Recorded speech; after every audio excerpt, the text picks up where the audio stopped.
하나님 말씀 보셨습니다. 하나님 말씀 이사야서 40장 26절 말씀 보셨습니다. 이사야서 40장 26절 말씀 제 성경으로는 1016페이지입니다. 1016페이지 이사야서 40장 26절 말씀 찾으셨으면 제가 봉독하였습니다. 너희는 눈을 높이 들어 누가 이 모든 것을 창조하였나 보라. 주께서는 수요대로 만상을 이끌어내시고 그들의 모든 이름을 부르시나니 그의 권세가 크고 그의 능력이 강함으로 하나도 빠짐이 없느니라. 아멘. 이 시간은 웨스트민스터 소결의 문답 제9강입니다. 오늘 신적 작정과 창조에 관해서 우리가 살펴보도록 하겠습니다. 신적 작정과 창조. 우리 소결의 문답 오늘 8문과 9문을 보도록 하겠습니다. 먼저 우리 8문과 9문 한번 다 같이 한번 제가 질문할 테니까 대답해 보실까요? 하나님께서는 그의 작정을 어떻게 이루십니까? 하나님께서는 창조와 섭리의 사역으로 그의 작정을 이루십니다. 창조 사역이란 무엇입니까? 창조 사역은 하나님께서 여세 동안에 아무것도 없는 중에서 그의 권능의 말씀으로 만물을 지으신 일인데 다 매우 좋았습니다. 아멘. 자, 우리가 이 소결의 문답을 우리가 살펴보면서 소결의 문답에서 접근하는 아주 좀 독특한 방식이 있다는 것을 좀 기억해 볼 필요성이 있습니다. 그것이 뭐냐면 소결의 문답은 성경에 나오는 핵심을 정리해 놓은 겁니다. 특히 용어를 정리하는데 상당히 관심이 많다는 것에 여러분들이 좀 관심을 좀 많이 가졌으면 좋겠습니다. 그러니까 우리가 지난 시간에 우리가 살펴봤던 그 용어에 대한 개념이 뭐였죠? 사실 예정, 작정에 관한 용어를 우리가 살펴본 겁니다. 예정, 작정. 그러면 우리가 지난 시간에 예정과 작정에 관한 용어를 우리가 살펴봤다고 한다면 그 다음에 우리가 살펴본 것이 무엇인가? 하나님께서 그 작정을 어떤 방식으로 이루어 가시는 거에 관한 문제입니다. 여러분 요즘 우린 그런 용어 얘기를 많이 듣습니다. 요즘 시대가 프레임 전쟁한다라고 하는 얘기를 많이 하는데 이 프레임 전쟁이라는 얘기가 여러분 쉽게 얘기해서 무슨 얘기냐면 용어 전쟁입니다. 용어 전쟁. 그러니까 용어를 어떤 그 개념을 단편히 예를 들어 봅시다. 기독교를 망가뜨리는 좋은 방법을 하나 말씀드린다고 한다면 이거 참 굉장히 마귀스러운 얘기인데 기독교를 망가뜨리는 좋은 방법 중에 하나는 뭐냐면 예정이라는 예정의 개념을 숙명이나 운명의 개념으로 용어의 개념을 바꿔버리면 우리는 프레임이 바뀌게 되는 겁니다. 그러니까 여러분 우리는 프레임 전쟁하게 되면 어떤 용어로 사람을 뒤집어 씌우거나 어떤 그 용어 안에 사람을 가둔다고 생각을 하는 경향이 있는데 사실은 정반대의 개념입니다. 그 어떤 하나의 용어의 개념을 완전히 뒤집어 엎어서 그 개념이 우리가 생각하는 개념에 들어가지 못하도록 하는 겁니다. 그러니까 여러분 우리가 신앙생활하면서 우리가 자꾸 어떤 식의 어떤 프레임에 빠졌었냐면 하나님의 선택 작정하게 되면은 우리는 자꾸 어떤 식으로 생각을 하냐면 하나님께서는 누구를 유기시킨다. 하나님이 자기 멋대로 하신다라는 개념으로 주로 그렇게 인식하고 있어요. 그거는 하나님의 예정과 작정에 대해서 잘못 이해하고 있는 것입니다. 하나님의 예정과 작정이라는 것은 어떤 의미냐면 지난 시간에 우리가 살펴봤던 것처럼 하나님이 이 모든 것을 주관하시는 진정한 통치자다라는 얘기예요. 제가 플라톤의 말을 인용했던 것처럼 여러분 신이 이 모든 것을 주관하고 통치하지 못한다고 한다면 여러분 그분은 신이라고 할 자격이 없습니다. 소위 작정, 예정이라는 말이 여러분들 본성에 거슬린다 할지라도 여러분 신이기 때문에 작정한 대로 이루어지는 게 옳습니다. 아니 신이 작정한 대로 일을 못한 걸 신이라고 얘기할 수가 없잖아요. 여러분 근데 우리는 어떤 생각을 하죠? 우리가 굉장히 불순한 사고를 가지고 있는데 어떤 사고냐면 내 마음대로 안 된다고 투정돼요. 내 마음대로 안 되는 게 정상이에요. 내 마음대로 된다고 생각하면 사람이 어떻게 되냐면 교만해져요. 교만해진다는 얘기가 어떤 의미죠? 자기의 그 피조물됨을 망각하는 걸 교만이라 그랬죠. 제가 겸손과 교만에 대한 그 용어를 제가 정리를 해줬죠. 겸손이라는 개념은 나는 피조물이고 하나님은 창조주라는 것을 인정하는 것. 나는 무능하고 하나님은 전능하시다는 걸 인정하는 것. 소위 관계에서 자기에 대한 소위 주제 파악을 하는 것이 그것이 겸손입니다. 그런 차원에서 여러분 내 마음대로 안 되는 것이 그것이 정상이에요. 이 세상은 누구 마음대로 돼요? 하나님 마음대로 되는 거예요. 하나님 마음대로 된다는 것을 인정하는 것, 이거 쉬운 일이 아닌데, 왜냐하면 왜 쉽지 않냐면 우리가 타락해서 그래요. 세상이 하나님의 마음대로 된다는 것을 인정하게 될 때 우리는 비로소 천부의 의지 없어서 손들고 옵니다라고 하는 그 고백이 무슨 말인지 이해가 돼요. 작정이라는 개념은 바로 그겁니다. 하나님이 뜻하신 대로 모든 것이 이루어진다는 겁니다. 그러면 그 다음에 우리가 관심 가져야 될 게 무엇이냐면, 그래요, 좋아요. 그럼 하나님이 작정하신 대로 모든 것이 이루어진다고 칩시다. 그러면 그 작정을 도대체 어떻게 이루어 가신다는 겁니까? 그 작전을 어떻게 이루어 가신다는 거예요? 하나님께서는 창조와 섭리의 사역으로 그 작정을 이루십니다. 창조라고 하는 부분이 어떤 개념이냐면, 창조라는 개념은 하나님의 작정을 이루시는 방식이에요. 여러분 이거 굉장히 중요한 개념입니다. 창조, 그러니까 여러분 성경에서 창조는 두 가지 창조가 나오죠. 하나는 원창조가 나오고 두 번째는 재창조의 개념이 나옵니다. 여러분 하나님께서 작정을 이끌으시는 방식은, 창조는 누구만 해요? 하나님만 하시는 거예요. 근데 창조를 자꾸 내가 할 수 있다고 생각하는 것 자체부터가 하나님의 주권에 대한 침탈이에요. 그리고 또 하나 뭐죠? 섭리의 사역. 섭리는 뭐죠?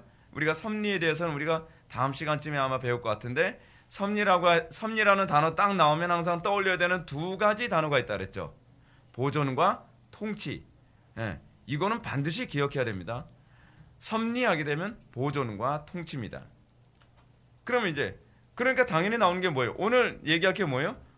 그럼 하나님께서 그 작정을 이루시는데 뭐로 해요? 창조와 섭리의 사역으로 작정을 이루시는데, 그러면 어떤 질문이 나와요? 목사님, 그러면 창조가 뭐예요? 창조가 뭔지 몰라서 물어봐요? 근데 여러분 우리가 안다고 생각하죠. 근데 소결의 문답은 너무나 친절하게 뭐라고 얘기하냐면, 그럼 창조가 무엇입니까? 라고 질문해요. 여러분 이런 질문 해보셨나요? 뻔한 질문 같은데 소결의 문답은 그 질문을 해요. 근데 여러분 우리가 뻔하다고 생각하는 것을 대부분 잘 오히려 모르고 있다는 거 알고 계십니까?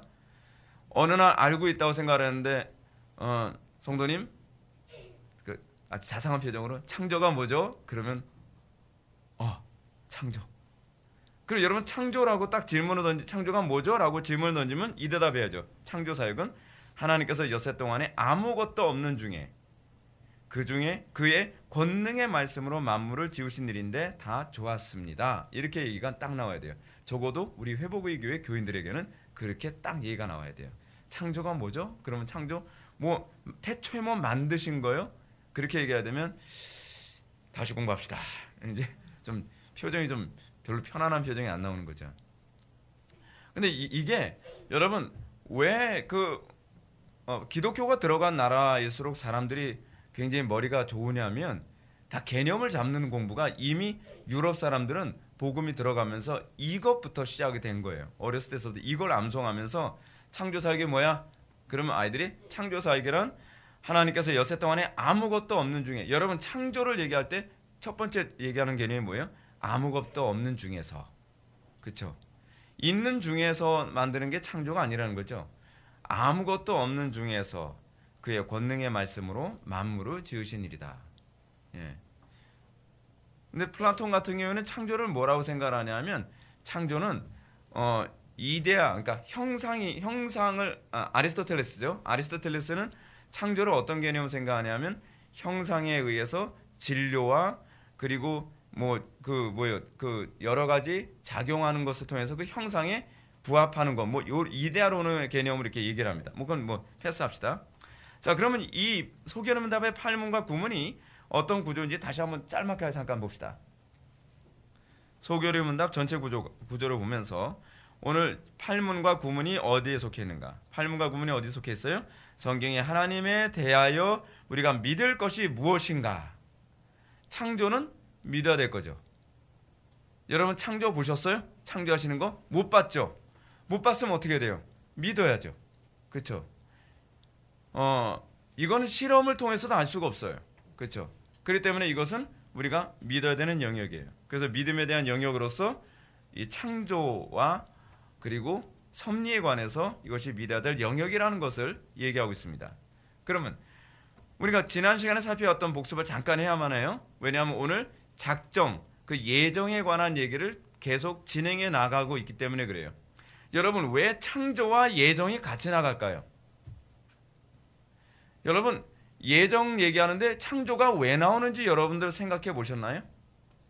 창조가 작정이거든요. 우리는 창조했을 때 우리는 자꾸 뭐만 떠올리냐 하면 어떤 물질 세계를 만드신 것, 하나님께서 창조하신 것만을 자꾸 떠올린단 말이에요. 근데 하나님의 창조행위라고 했을 때 하나님의 창조행위는 시간 전체, 역사 전체를 이미 창조를 하신 거예요. 태초 하나님이 천지를 창조하시니라 라고 했을 때 천지를 창조하시니라 라고 하는 이 말씀 속에는 무엇이 내포되어 있는 거예요? 역사 전체를 창조하셨다는 거예요. 그럼 그 안에 이미 뭐가 내포되어 있어요?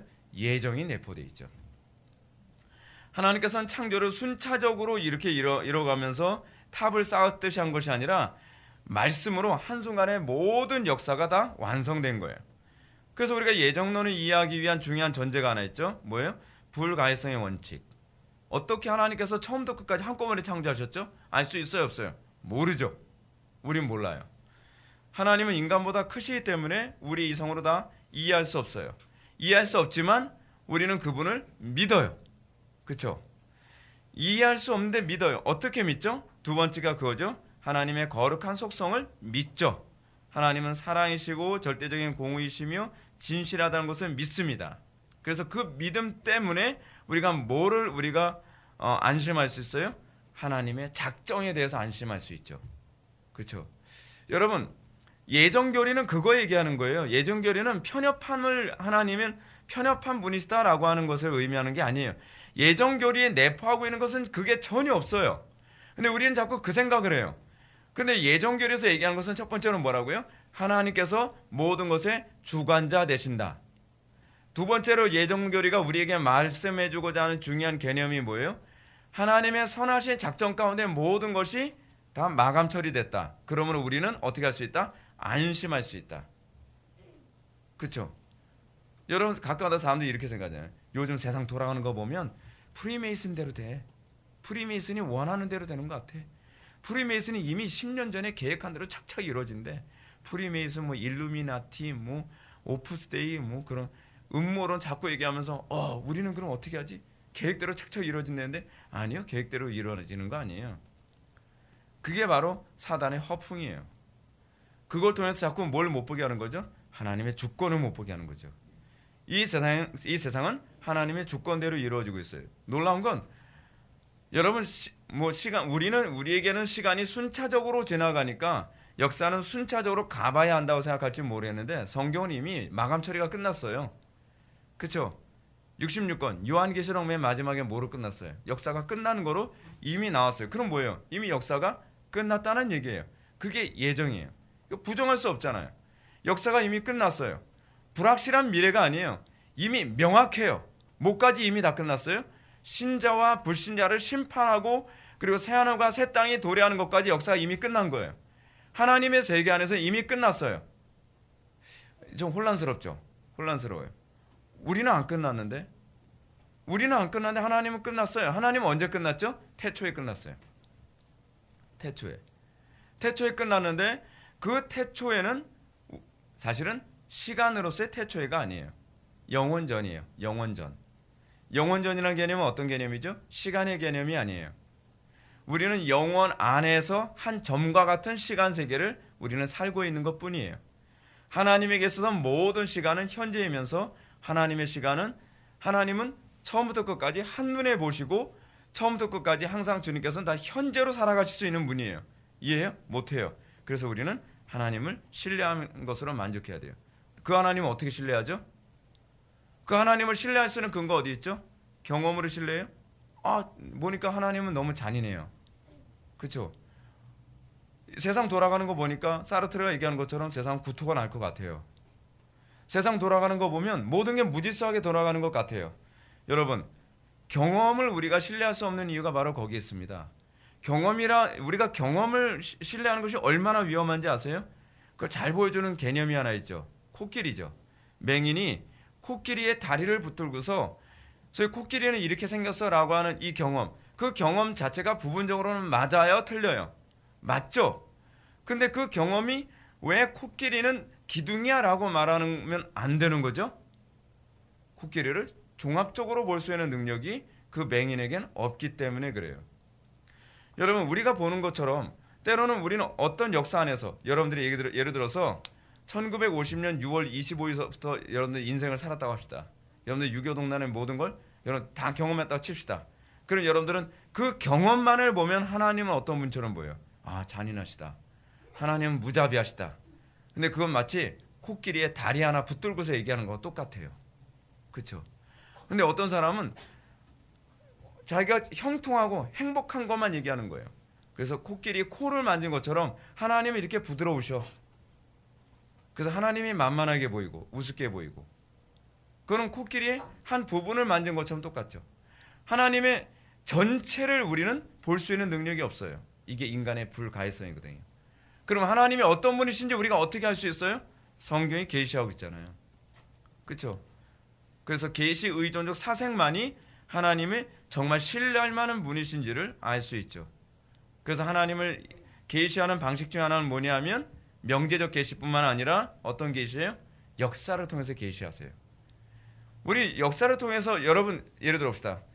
김민호 목사는 굉장히 착하다. 근데 그 명제적 계시만으로는 여러분들은 신뢰하기 힘들어요. 그걸 어떻게 믿어? 근데 여러분들이 저를 겪으면서 그 겪은 그 과정 안에서 착하다는 그 말의 의미가 저 사람이 이런 의미구나라고 알 수 있죠. 우리는요, 사실은 용어와 그리고 그 용어에 대한 내면적 이해가 굉장히 괴리가 커요. 단편의 예를 한번 또 들어볼게요. 하나님은 두려우신 분이시다. 오케이, 하나님 두려운 분이셔. 이 용어를 그냥 두렵다 또는 경외하는 분이다라고 하는 걸 아는 것과 그가 하나님의 경외심을 경험한 건 별개 문제예요. 그렇죠? 머리로 하는 것과 그리고 실질적으로 하는 건 별개 문제죠. 자, 그럼 이 구원과 작정에 관한 얘기 잠깐 해봅시다. 여러분, 하나님의 창조에 있어서 우리는 뭐까지 다 포함되냐 하면 하나님께서는 구원받을 사람을 다 창조하신 것이 역사가 끝났어요. 그걸 우리는 선택과 유기라고 하는 개념으로 우리가 알고 있는 거예요. 이미 구원받을 사람, 구원받지 못할 사람 게임 아웃 됐죠. 그러면 여러분들 또 불평이 또 끌어오르기 시작하죠. 하나님은 도대체 왜? 그러면 나는 뭐 구원받지 못할 사람인지 구원받을 사람인지 모르는데 그러면 나는 뭐예요? 그럼 나는 노력할 필요 없네? 그게 전형적인 양도론법이라 했잖아요. 그렇죠? 양도론법. 양도론법 여러분 기억나시나요? 제 칼럼책 안 본 사람 기억 안 나고 제 칼럼책 본 사람 기억나고. 그렇죠? 양도론법이 무슨 얘기입니까? 양도론법이 이런 개념이에요. 어떤 사람이 병에 걸렸어요. 병에 걸렸는데 병에 걸린 사람한테 누가 그럽니다. 당신은 죽을 수도 있고 살 수 있는 운명인데 죽을 사람이라면 약을 먹어도 죽을 것이요 살 사람이라면 약을 안 먹어도 살 사람이다. 고로 당신은 약을 먹어도 되고 안 먹어도 된다. 뭐예요? 좀 말이 되는 것 같기도 하고 안 되는 것 같기도 하고. 이게 소위 그 소피스트들이 사용했던 궤변이거든요. 양도론법. 근데 이 양도론법이 교회 안에도 그대로 들어왔죠. 그렇죠? 그대로 들어왔어요. 어떻게 들어왔죠? 이 자리에 앉은 모든 사람들은 구원을 받을 수도 있고 안 받을 수도 있어요.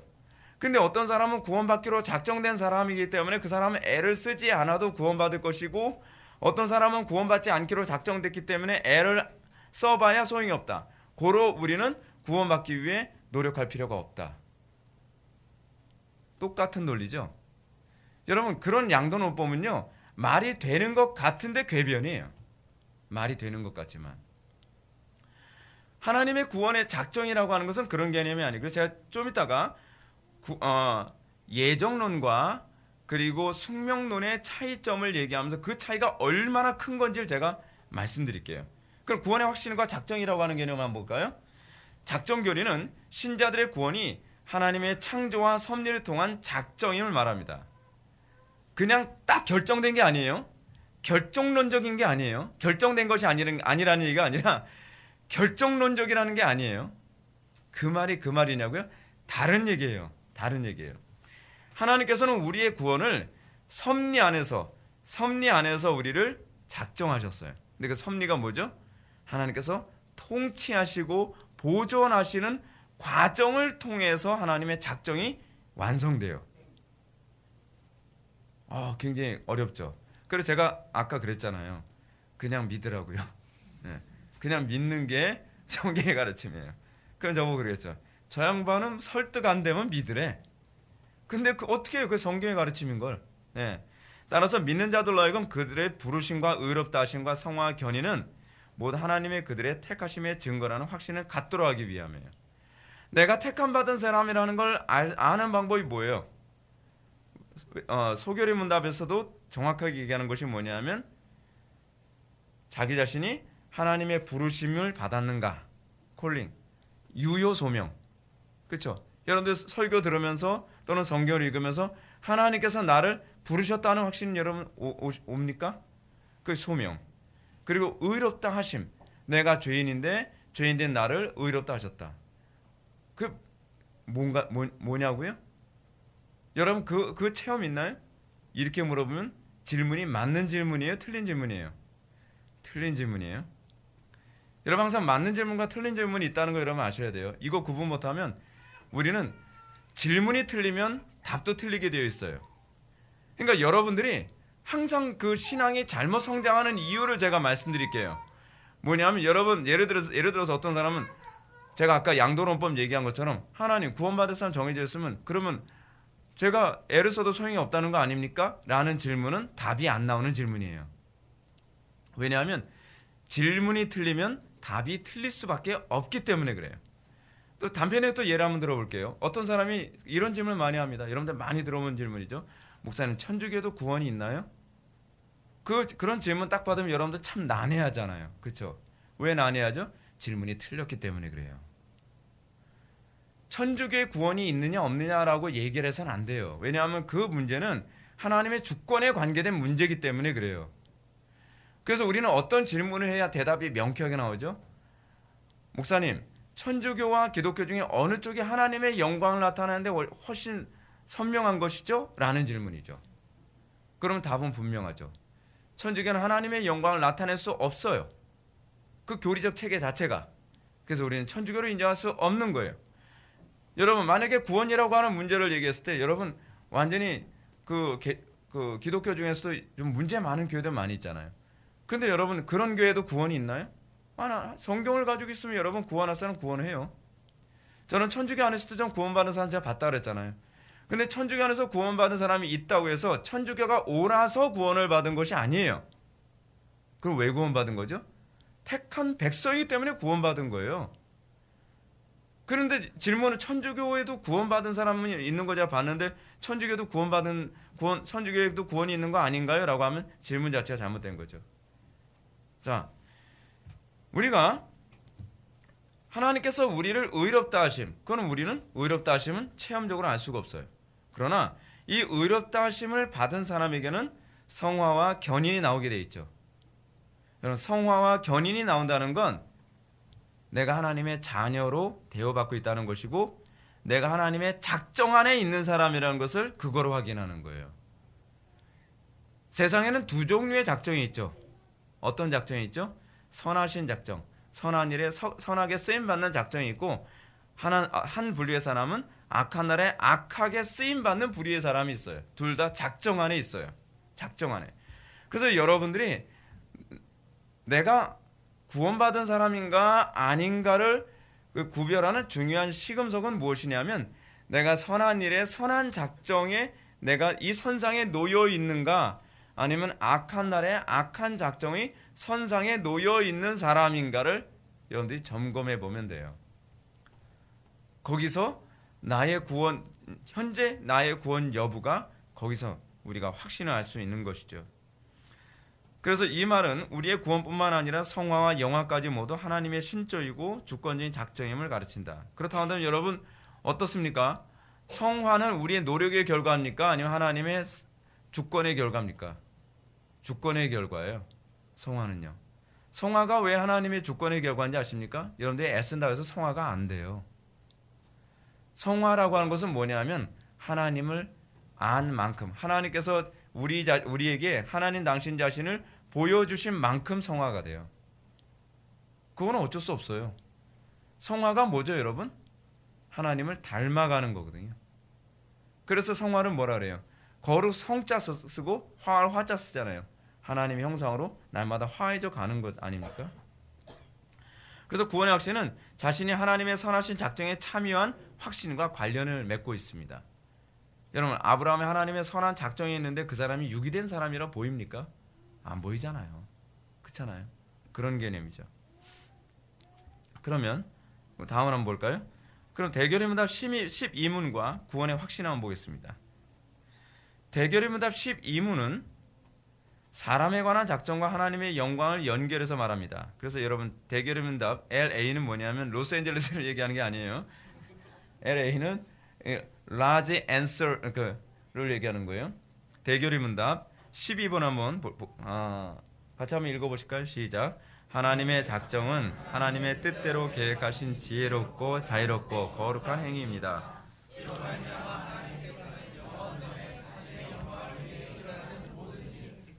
천사와 사람에 관한 일을 불변하게 미리 정하셨습니다. 네, 우리는 여기서 천사에 관한 그 미리 정함은 살펴보지 않을 거예요.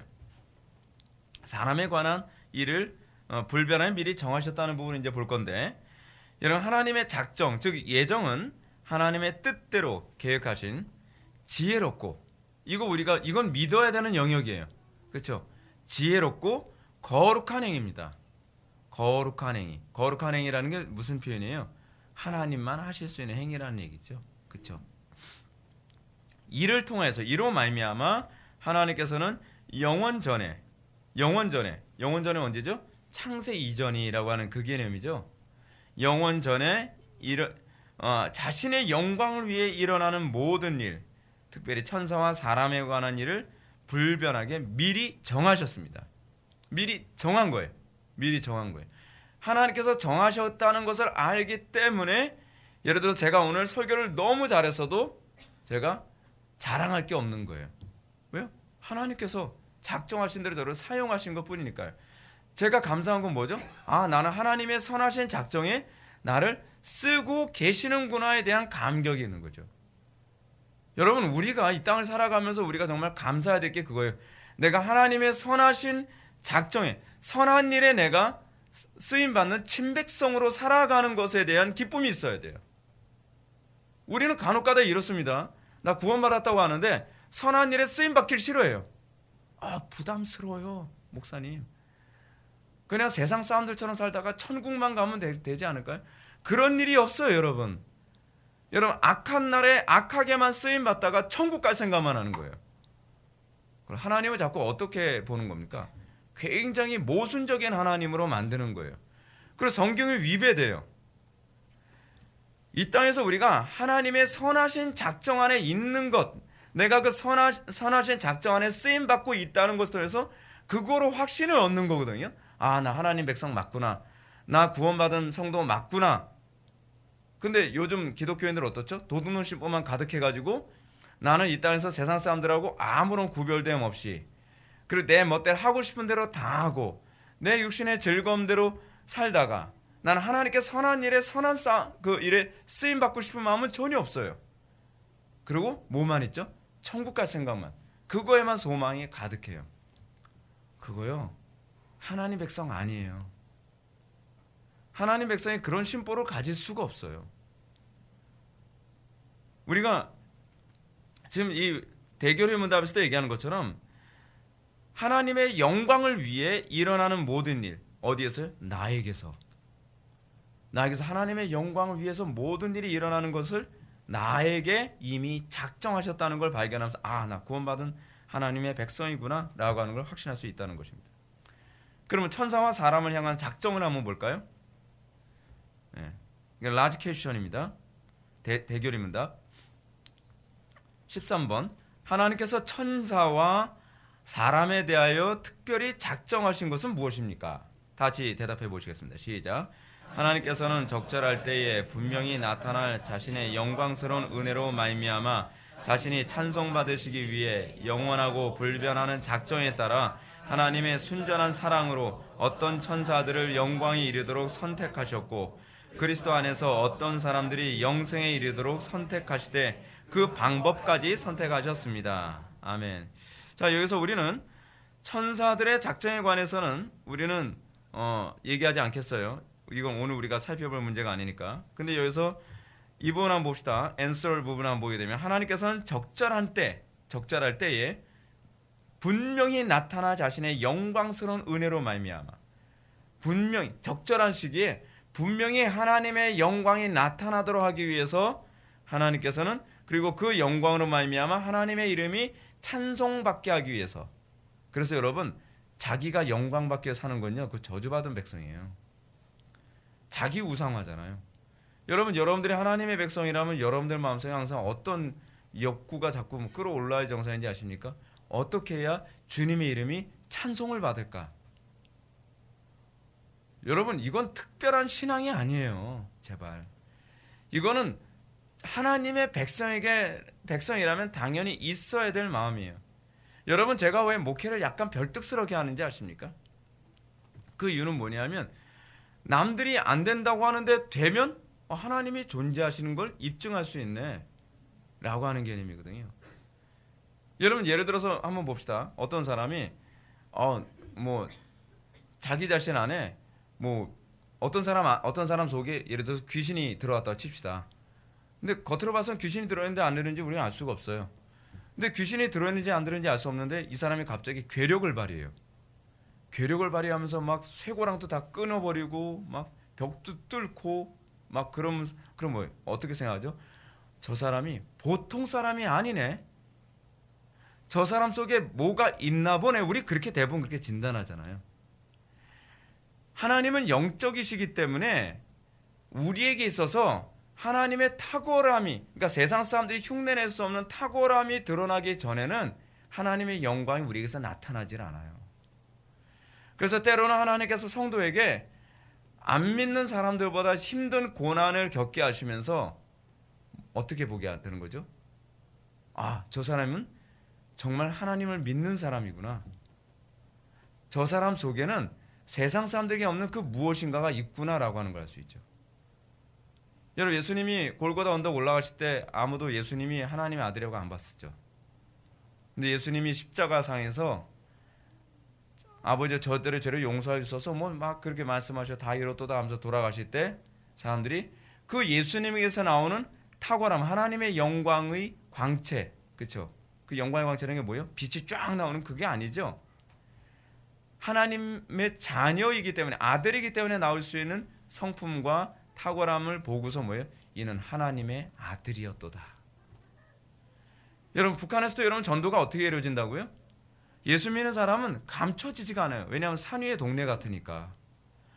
저 사람 보니까 예수 믿는 사람 같이 보여요. 어떻게 해요? 이 고통스럽고 힘들고 어려운 가운데서도 그들은 자기를 생각하기보단 남을 생각해요. 어떻게 저럴 수 있지? 제가 언젠가도 제가 이제 중국에 그 초기에 복음 들어왔을 때 제가 말씀드렸잖아요. 예수 믿는 사람들 핍박한다고 중국에서 잡아다가 감옥에 가두면 중국 사람들은 거기서 그 안에서도 법을 지켜요.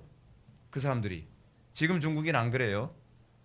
좀 몇십 년 전에 그랬다는 얘기예요. 안타깝게도 그 사람들을 저렇게 퇴보시키는 사람들이 누구냐면 한국인 기독교인들이 가서 얼마나 많이 퇴보를 시켜놨는지 몰라요. 근데 그 사람들이 초기에 복음을 받았을 땐 한족들이 굉장히 순수했다는 거예요. 감옥에 들어가서 남들이 법을 어기면 일단 배고프니까, 그렇죠? 배고프니까 간수들이 쥐 잡아먹지 말라 그러는데도 이 사람들은 간수 모르게 쥐를 잡아서만 먹어요. 잡아먹는데 여러분 생 거로 먹는 거예요. 왜냐면 너무 배고프니까. 근데 그런 가운데서 크리스찬들은 쥐를 잡아먹지 않더라는 거예요. 배고파도. 근데 그 사람들이 주는 이 쥐꼬리만큼 속꼬리는 굉장히 크죠. 예. 쥐꼬리만큼 이렇게 밥을 주면 그것만 먹고 배고파도 참더라는 거예요. 간수가 보니까 저 사람들은 특이하더라는 거예요. 여러분 거기서 그런 모습에서 어떻게 해요? 그래서 예수를 믿게 되는 거예요. 나도 예수 믿으면 당신처럼 될 수 있습니까? 바로 그거죠. 바로 그걸 지금 얘기하는 거예요. 그죠? 뭐예요? 하나님의 이름이 찬송받기 위해 영원하고 불변한 작정에 따라서 그리스도인들이 어떻게 해요? 영생에 이르도록 선택하셨죠. 그 영생이 뭐예요? 영생. 죽어서 얻는 그 영생이 아니잖아요. 하나님의 성품에 참여하는 것. 그것에 이르도록 작정하셨죠. 그것을 통해서 하나님이 찬송받기 원하는 거예요. 제가 목회를 하면서 제 목회는 그거예요. 많은 사람들 모였다고 해서 하나님의 이름이 찬송받지는 않더라고요. 그렇죠? 여러분 수만 명 모였다고 하나님의 이름이 찬송받지는 않잖아요.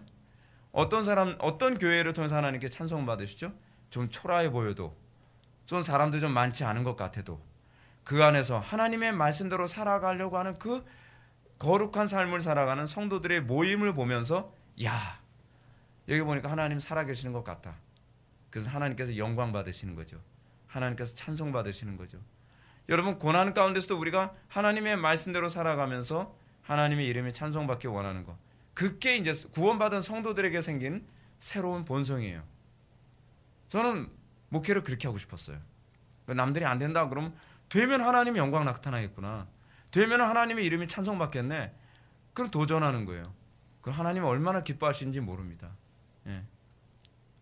그러면 여러분 그 다음 한번 볼까요? 선택의 여부를 그럼 어떻게 할 수 있나요? 코넬리우스 프롱크는 놀트 신조를 통해서 택함 받은 자의 4가지 열매 혹은 증거를 말합니다. 첫 번째 뭐냐면 예수 그리스도를 믿는 참된 믿음. 거짓된 믿음이 아니라 참된 믿음.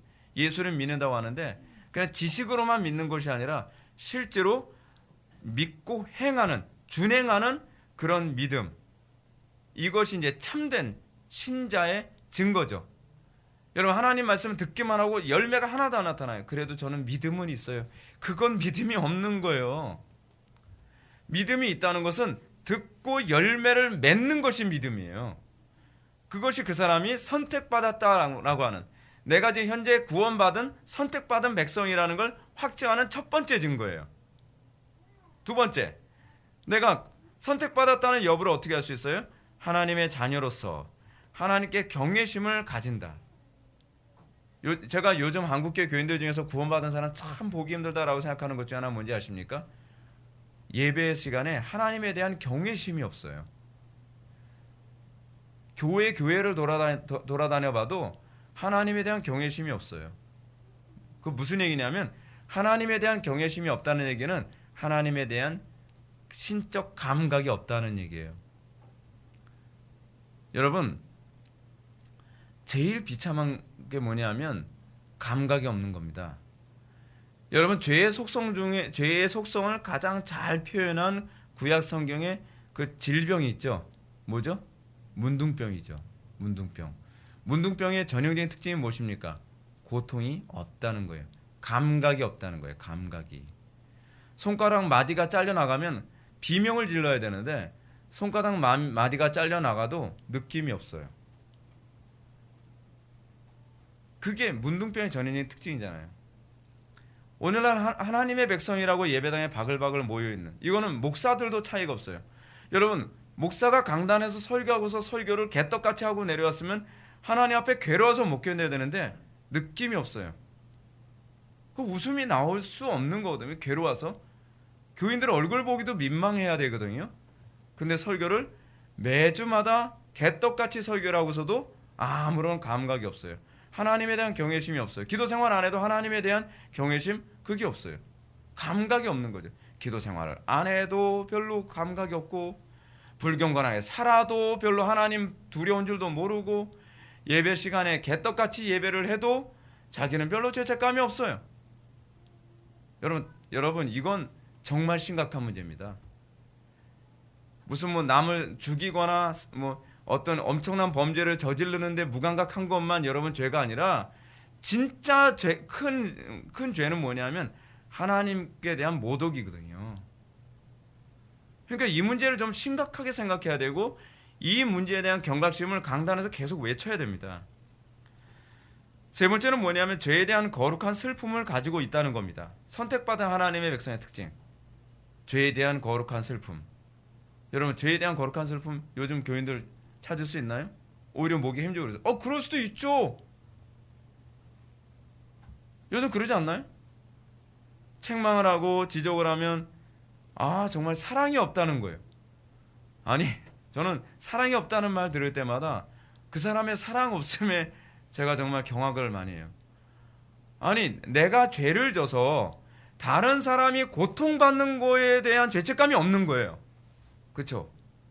아니, 그 죄를 지적을 해서 내가 고통받는 것만 괴롭다고만 얘기하지, 내가 그 죄를 짐으로써 하나님이 슬퍼하실 것과 이웃이 괴로움, 고통을 당할 것이라고 하는 것에 대해서는 인식이 없는 거예요. 그래서 인지 부조화라고 그러죠. 인지가 안 되는 거예요. 인지가. 그냥 자기밖에 모르는 거예요. 자기 괴로운 거밖에. 그러면서 사랑이 없대요. 내가 보기엔 그 사람이 사랑이 없어요. 당신이 사랑이 있으면 하나님 앞에서 그거에 대해서 부끄러워해야죠. 죄송스러워해야죠. 죄에 대한 슬픔이 있어야죠. 그리고 형제나 주변 지체들이 나로 인해서 고통당하는 것, 가족들이 나로 인해서 고통당하는 거 있으면 그것에 대한 거룩한 슬픔이 있어야죠. 근데 뭐라 그래요? 그럴 수도 있죠. 이렇게 사랑이 없어, 목사가. 저 사랑 없는 거로 그냥 치고서 얘기할게요. 여러분, 그거 사랑 아닙니다, 여러분. 그거 인지하셔야 돼요. 우리가 구원받고 난 다음에 우리에게 나타나는 것이 뭐냐면 이 거룩한 슬픔이 있는 거예요. 이 거룩한 슬픔 때문에 그리스도를 붙잡음이 나오는 거예요. 우리가 왜 진지하게 여러분 내 죄 문제를 가지고 그리스도를 붙잡지 않는지 아십니까? 그리스도를 붙잡을 만큼 이 죄가 심각하게 여기지 않는 거예요. 나로 인해서 어떤 지체가 괴로움을 당했다 칩시다. 얼굴이 화끈화끈 막 뻘개지고 너무 괴로워서 여러분 목회님 어떻게 하죠?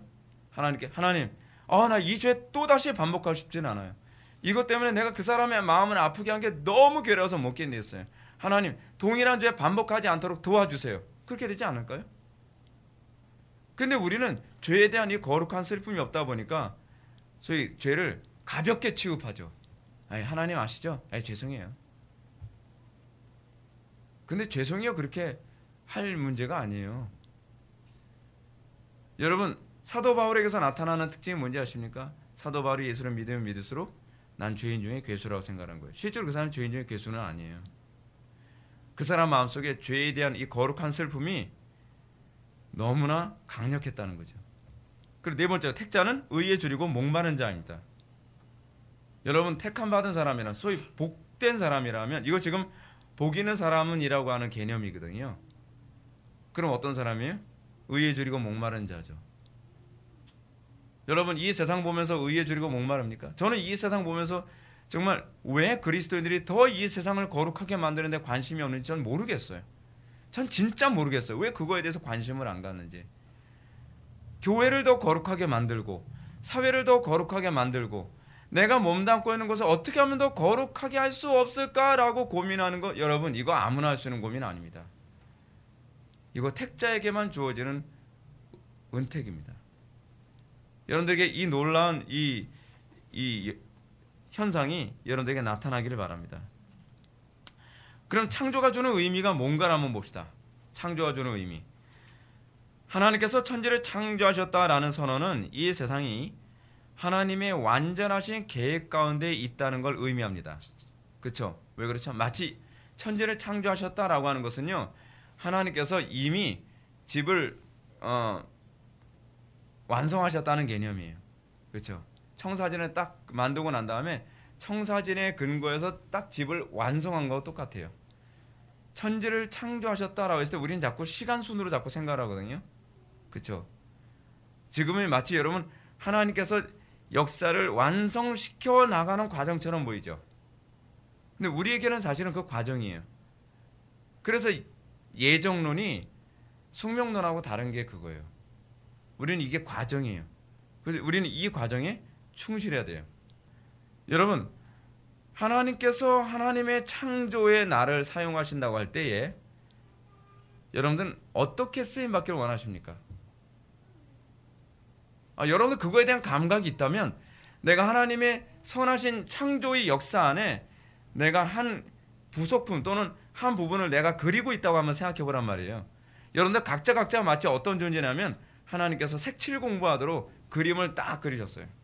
밑그림 다 그려놓고 넌 여기 색칠해, 넌 여기 색칠해, 여기 색칠해, 여기 색칠해. 만약 그랬단 말이에요. 만약에 하나님께서 여러분들에게 그런 부분을 이런 숙제를 주셨다고 한다면 여러분 어떻게 그리겠어요? 성실하게 그려야 되지 않을까요? 저는 요즘에 인생에 대해서 생각을 많이 해요. 아, 인생 한 번 살다 가는 거. 이 한 번은 어떻게 살까? 어떻게 살까? 이제 남은 인생이 살아온 인생보다 적을 텐데 이제는 어떻게 나머지 그림을 계속 그려나갈까? 색칠해 나갈까? 그렇잖아요? 여러분들이 하나님의 선하신 작정을 믿는다고 한다면 내가 정말 적어도 나에게 주어진 그림을 정말 잘 그려내고 색칠을 잘한 삶을 살려고 하는 것이 하나님에 대한 감각이 있는 사람에게 나타나는 특징입니다. 따라서 창조론은 이 세상이 무의미하고 허무한 이 유물론적 숙명론을 거부합니다. 왜냐하면 창조론은 인생을 비롯한 온 세상은 하나님께서 계획하신 목적이 있고 의미가 있는 존재라는 것을 말해주기 때문에 그렇습니다.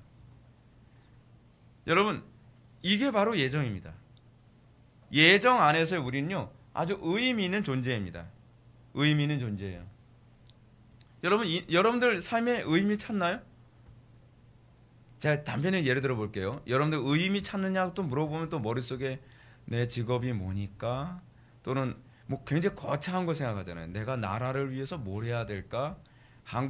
그렇게 생각하지 마시고 여러분들의 의미는 설거지 하나에서부터 찾아야 돼요. 설거지 하나라든지 그렇지 않으면 여러분들이 방 청소를 하나 한다든지 학생들은 숙제 하나하나를 하는 것 하나하나 이 모든 것이 하나님의 작정 안에서의 의미예요. 여러분 우리가 소소한 거 하나하나가 하나님 앞에서는 이미 다 작정된 거예요. 근데 여러분 이 작정하게 되면 여러분 자꾸 프로그램화된 거로 생각하죠. 그게 아니라 이것을 통해서 하나님의 선하신 그림을 그리기 원하신다는 작정이에요. 이게 전달이 잘 안 돼, 그죠? 너무 신적인 개념이라서. 그래서 여러분들이 이 작정을 이해하고 있다면 여러분들은 삶의 하나하나, 제가 지금 설교하는 이 한 편 한 편, 제가 설교를 준비하는 그 과정 하나하나, 타이핑하는 하나하나, 예를 들어서 여러분들 글씨를 하나 쓸 때도 글씨를 성실하게 쓰는 것 하나하나조차도 여러분 다 뭐예요? 하나님의 선하신 작정이 하나예요. 다 의미가 있다는 얘기. 다 의미가 있어요. 거기서 여러분들 의미를 찾는다고 한다면, 학생들이 공부하는 데서 의미를 찾는다고 한다면 아주 의미가 있는 인생을 살고 있는 거죠. 왜냐하면 창조론은 인생을 비롯한 온 세상은 하나님께서 예정하신 목적이 있는 거예요. 여러분 자기 삶의 하나하나에 대해서 의미를 찾는 사람들은요 글씨를 하나 써도 명필이 됩니다. 그렇죠? 명필이 돼요. 언젠간 내가 이 글씨 잘 쓰는 걸 통해서 하나님께 쓰임받을 날이 올 것이다 라고 생각하지 않을까요? 그죠? 인생을 그렇게 살아가는 거예요. 그래서 기독교가 들어가면 그 나라가 문명화될 수밖에 없는 거예요. 모든 것이 다 달라져요. 제가 다음 걸 한번 볼까요? 숙명론과 예정론 한번 봅시다. 숙명론과 예정론의 공통점과 차이점을 먼저 간단하게 봅시다. 공통점 뭐예요? 모든 미래의 사건이 정해져 있다는 것을 단정함. 정해져 있어요. 그러니까 결과론적으로 보면 다 정해져 있어요. 차이점이 뭐죠? 차이점은 인격적인 하나님께서 역사에 개입하신다는 것을 용납하는 유무에서 본질적으로 다르죠.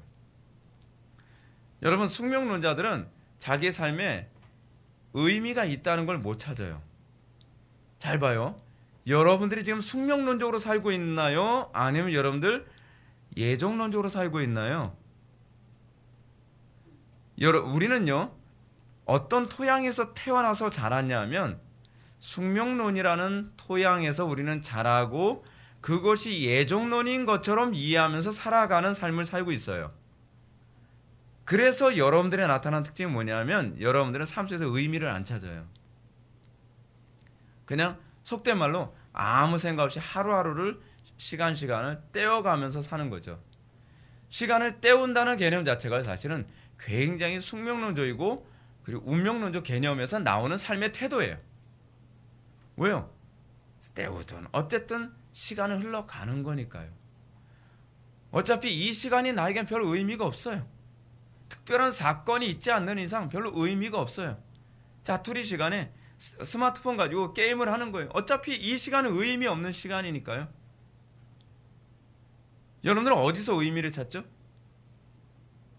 제가 요즘 좀 괴로워하고 힘들어하는 사람하고 잠깐 상담을 좀 했는데 그 사람한테 그런 얘기했어요.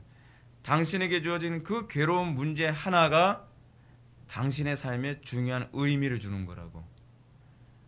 그 문제를 하나님께서 나에게 주신 선물이요, 그 문제를 내가 극복하는 것을 통해서 하나님께서 나에게 무엇인가를 예비해 놓은 것을 내가 소유하도록 하기 위한 과정이라고 생각한다면 그 문제를 저주스럽게 생각할 것이 아니라 그 문제를 의미 있게 받아들일 거라고.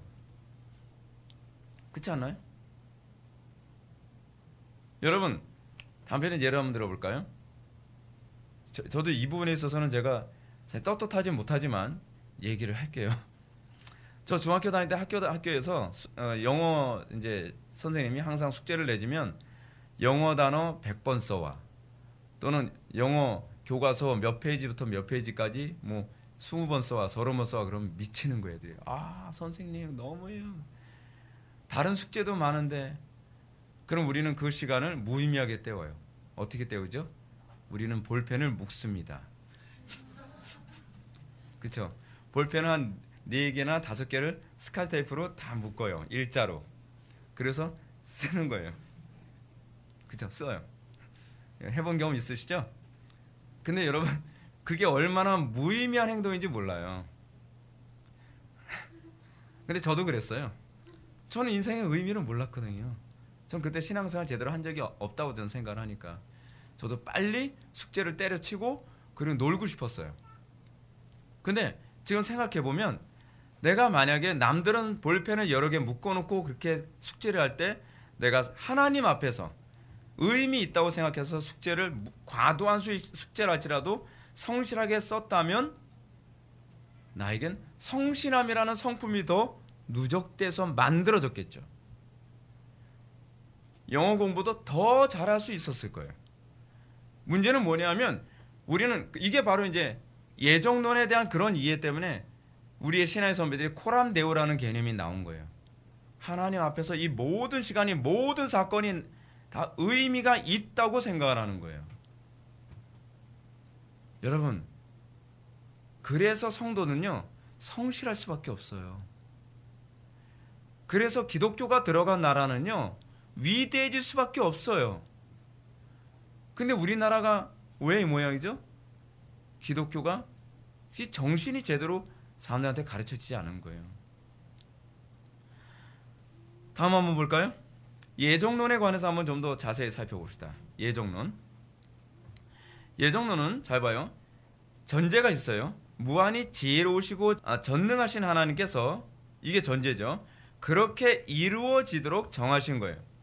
여러분, 그냥 정해진 것이 아니라 전능하신 하나님께서 그렇게 되도록 정하셨다.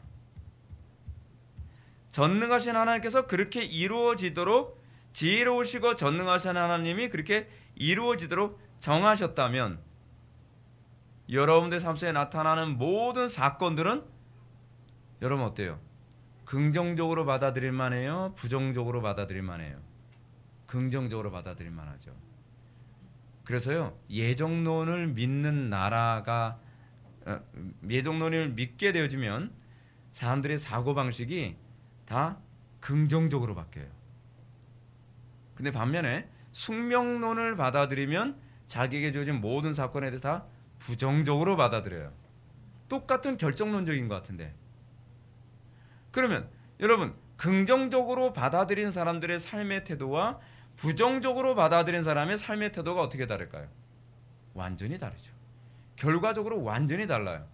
우리는 겉으로 보기엔 결정적이다, 결정됐다라고 하는 결정론적인 관점에서 보면 예정론과 숙명론이 같은 것처럼 보여요. 근데 예정론을 받아들인 사람들은 이 예정론을 이해하기 어렵죠. 근데 이해하기 어려운데 이걸 받아들이는 것은 신적인 지혜를 받는 거예요, 여러분. 근데 그 예정론에 대한 인식을 받아들인 민족들은 자기 삶의 모든 일에 대해서 다 긍정적이고 능동적이며 적극적으로 반응하기 시작해요. 게을릴 수가 없어요. 게을릴 수가. 현실에 한탄하고 낙심하고 탄식하는 것이 아니라 정말 남들이 절망하는 가운데서도 그 안에서 하나님의 선하심을 찬양할 수 있어요.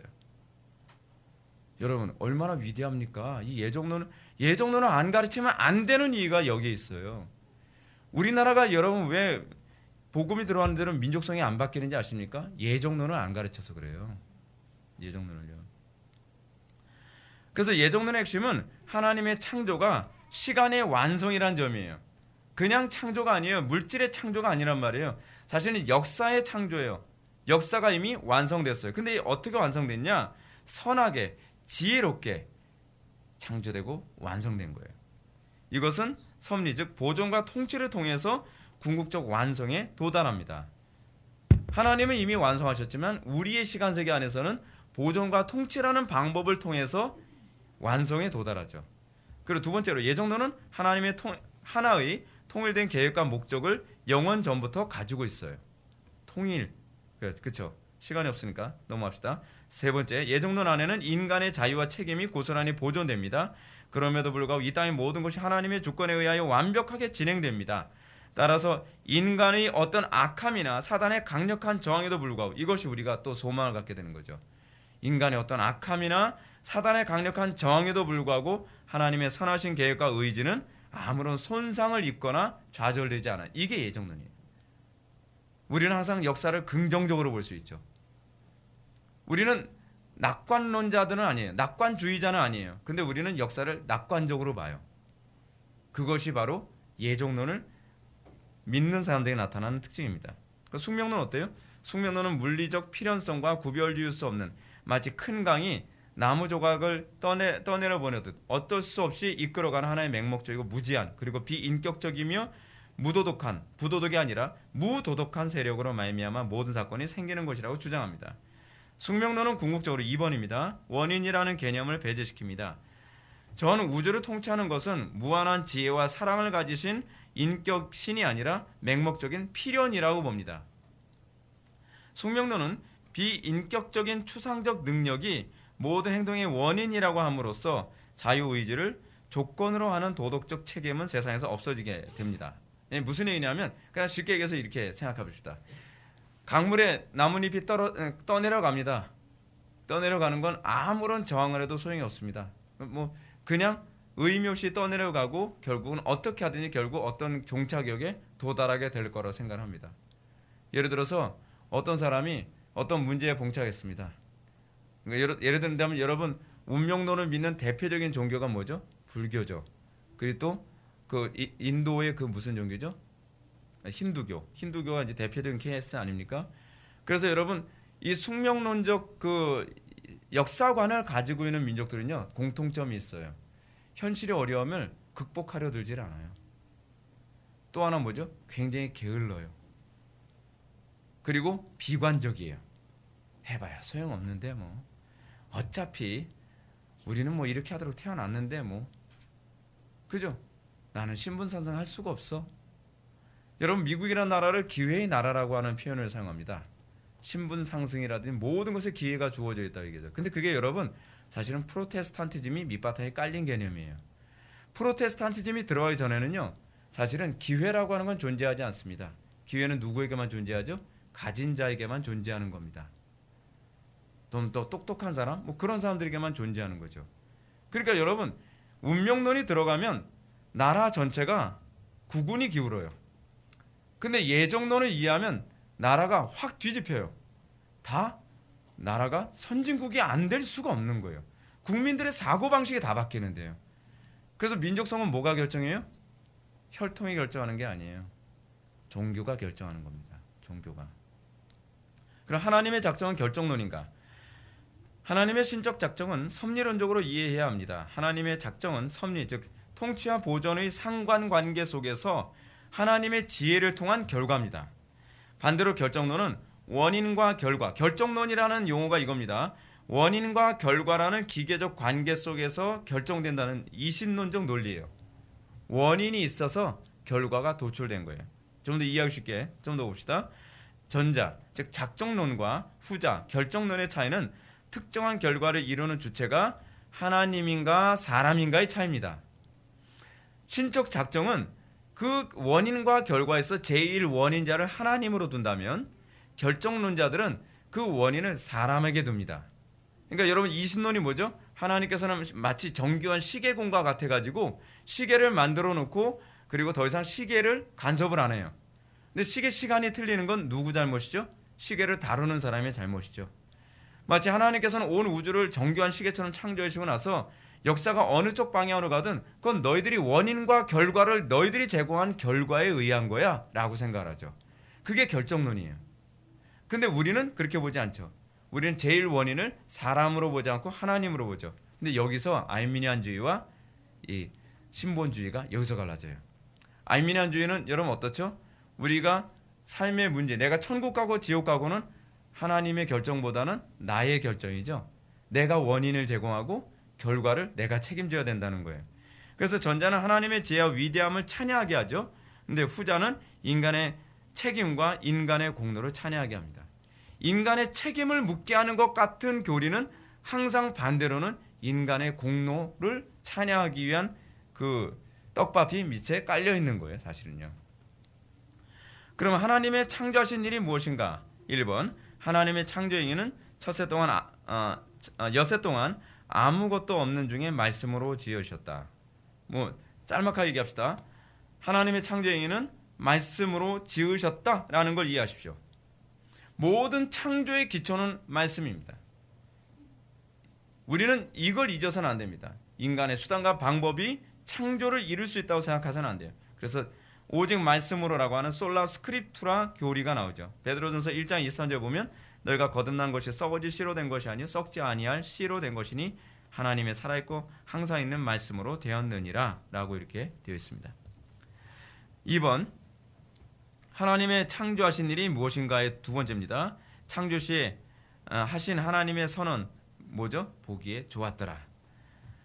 하나님께서 말씀으로 창조된 세상은 하나님께서 보기에 좋았더라라고 합니다. 여기서 보기에 좋았더라라는 표현은 하나님의 판정 결과를 알려줍니다. 즉 하나님의 의도하신 목적에 맞도록 잘 지어졌다라는 겁니다. 자, 이것이 중요한 겁니다. 여러분, 우리는 교회가 부흥했다고 했을 때 항상 어떻게 해야죠? 우리가 사람이 의도한 대로 되면 부흥했다라고 우리는 그렇게 얘기하죠. 근데 여러분 착각하면 안 돼요. 우리는 자꾸 우리가 의도한 대로 어떤 결과를 도출해내는 걸 복받았다라고 생각하고 우리가 원하는 대로 어떤 결과를 도출해내는 것을 성공했다 또는 이것이 부흥했다라고 자꾸 그렇게 생각한단 말이에요. 그래서 자기가 형통하고 있고 잘 되고 있다고 생각하는 거죠. 근데 여러분 성경이 항상 우리에게 가르치는 바는 뭐냐면 하나님께서 의도한 대로 되는 것이 그것이 복이에요. 그러니까 여러분 단편을 또 한번 예를 들어볼까요? 아브라함이 이삭이 아니라 이스마엘을 얻게 됐어요. 이거 엄청난 비극을 초래하게 됐지만 여러분 그게 왜 그런 비극을 초래하게 됐죠? 사람의 의도를 의해서 무엇을 자꾸 성취하려고 하는 것 때문에 그렇죠. 처음에는 뭔가 잘 된 것 같죠. 역시 내가 의도한 대로 하갈이 임신을 했어요. 그러니까 여러분 어떻게 처음에 사례가 그랬겠죠. 나 이뻐? 나 공주지? 또 그랬겠죠. 봐, 내 말대로가 되잖아. 근데 그게 어때요? 자기 의도로 됐는데 결과는 심각한 결과를 초래했죠. 하나님의 의도로 돼야 되는 거거든요. 여러분 우리 교회가 열심히 하나님 말씀대로 살아가고 목회하고 전도하고 뭐하고 했는데 우리가 원하는 대로 숫자가 늘질 않아요. 우리는 감사해야 돼요? 불평해야 돼요? 감사해야 돼요. 왜냐하면 하나님의 의도대로 되고 있기 때문에 그래요. 우리가 원하는 대로 되지 않아도 하나님의 의도로 되는 게 복이에요. 여러분들이 원하는 대학, 여러분들이 원하는 직장, 여러분들이 원하는 어떤 계획대로 삶이 안 사라져요? 그럼 왜 이렇게 내 인생은 내 마음대로 안 돼? 그게 복이에요. 하나님의 의도대로 사라지는 게 복입니다. 그래서 이 선언 속에는 하나님의 선하신 작정에 대한 선언이 내포되어 있습니다. 세 번째로 창조의 독특한 특징을 볼까요? 혼돈하고 공허하더라. 혼돈이란 무질서를 뜻하는 표현이 아닙니다.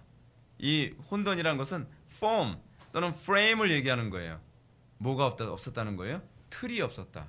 이 발음 잘해야 돼. 경상 사람들 털 그러는데 틀입니다. 네. 틀이 갖춰지지 않았음을 의미합니다. 공허는 무가치를 의미하는 것이 아니라 틀에 채워 넣어야 할 내용물이 없었음을 얘기하는 겁니다.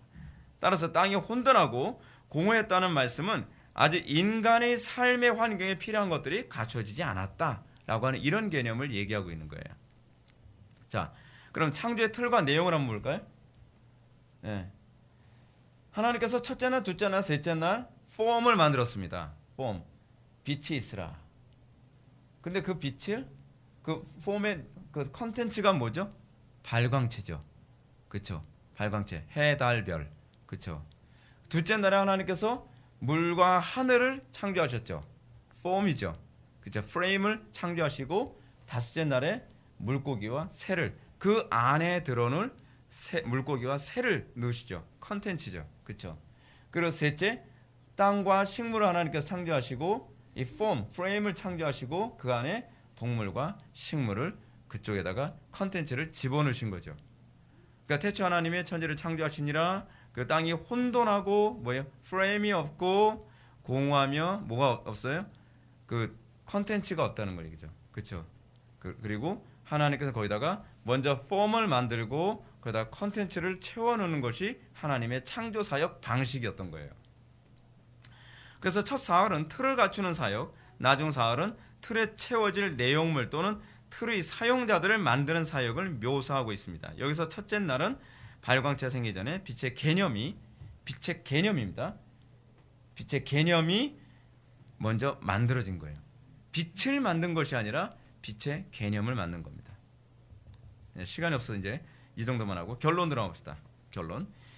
인류의 역사를 볼 때 예정론을 믿는 기독교 사회는 문명 발달과 번영을 보여주었습니다. 반대로 운명론을 믿는 사회는 야만과 게으름과 후진성을 면치 못했습니다. 이런 역사적 사실은 예정과 숙명이 동에서 서가 먼 것처럼 큰 차이가 있다는 점을 입증합니다. 이것은 창조와 파괴의 차이예요. 숙명론을 믿느냐 예정론을 믿느냐는 창조냐 파괴냐의 거의 그 차이예요. 겉으로 보기엔 비슷해 보이지만 우리가 잊지 말아야 할 점은 하나님의 선하신 작정과 창조에는 항상 말씀이 중심을 차지하고 있다는 점입니다. 말씀을 통해 창조된 모든 것으로 창조하신 것만 보기에 좋았다는 점을 잊지 마십시오.